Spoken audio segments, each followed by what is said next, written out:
Hey guys, Jalen here from TBIJalen doing another episode of Fight Me. Just gonna show a couple of replays. Sorry it's not any live stuff. I'm trying to get some stuff done before Springfest, because Springfest is only a few weeks away as this video is being recorded.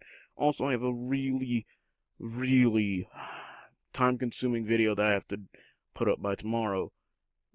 So sorry if this is going to seem pretty quick. I just really want to get back to editing that video. But it doesn't mean you're gonna get some half-ass video here. I'm gonna start a replay of my Black Dragons versus going against 72 Pillars. I'm going against Kanta. I've never faced this guy before, and I don't think I've even faced him since as of making this video, so I guess I don't see this guy around. He calls Belif. I mean, I don't like Belif anymore in 72s if someone's playing it.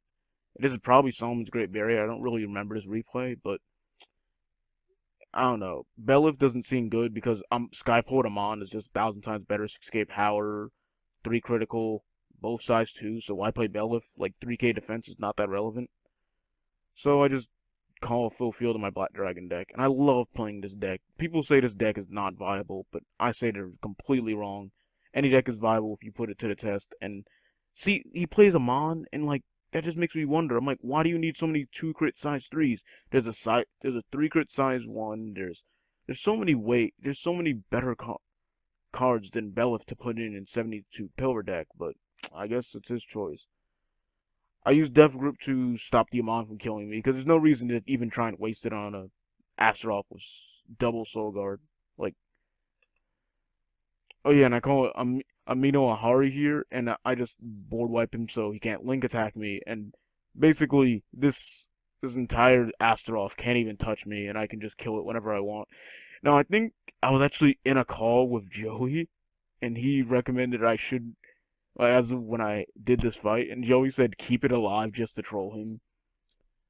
So this guy discards a Solomon Shield to destroy it. I honestly would have just waited another turn, Solomon Shield the attack, and then just move on from there. I feel like that was a really not. I don't think that was optimal. I think he could have waited because I couldn't have done anything except, well, I could have done this next turn, but I don't think I would have made the same play knowing that if he just like had no cards in hand. I mean, if he had 2 cards in hand, I don't think it would be just like you end your turn and you don't have any way to stop me. So I would have to still attack for 6, even if I had this field, and then he could have still stopped that. Then called the Demon as would I. Got rid of my son. I mean, there was no way he can get out of it, but he had a better chance if he just played patiently. Getting rid of the last card in your hand and knowing basically giving to your opponent that you're gonna really lose this game because you have no defense and no cards in hand. That just kind of proves that you didn't have much left. He plays Diabolical Hardcore, which is a good impact, but I mean, against something like my deck, I can just Black Dragon Shield, which is apparently in my hand at the moment. So like, he wouldn't even have a chance even if he drew a Diabolical Hardcore at this point. So I don't know. I just don't recommend always playing impacts that can be nullified, especially if you're playing more. I mean, I wish I could look through his deck and see if he played more than 2, because I think 2 of any impact is good. Playing more is just, I think, redundant and kind of dumb. Wait, why the heck is it showing my wizard deck? Wait, what the heck? Why is it showing my wizard? I guess it's because of my loaded deck. It's showing that.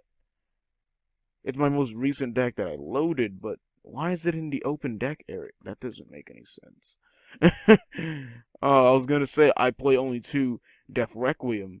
So Death Requiem is just, I think, the only optimal Darkness Dragon World impact, because it's easy, at least for my deck, to get off the conditions, and it's a very good game changer.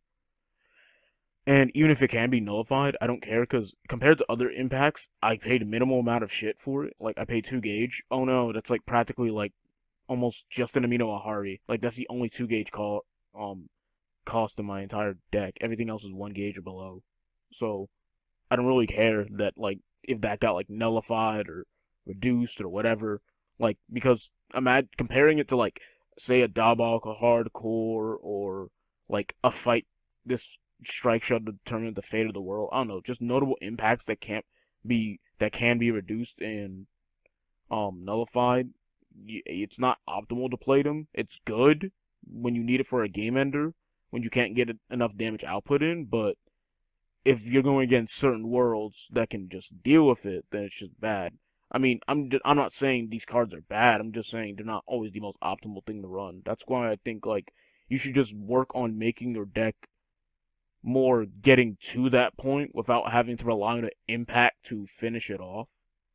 That's why I don't think impacts are all that great to run because they'll just end up being a hindrance in your deck because of just simple things like, oh, I haven't finished out this game, man, I wish I drew the impact. It's like, no, you should really try and build around your deck to the point where you don't need an impact to finish it off. You'll finish it off naturally.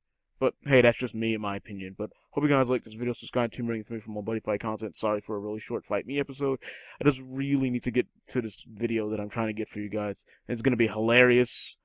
I mean, at least maybe for if you're into the Buddyfight humor. But anyways, see you guys later. Jim from Team Infinity going out.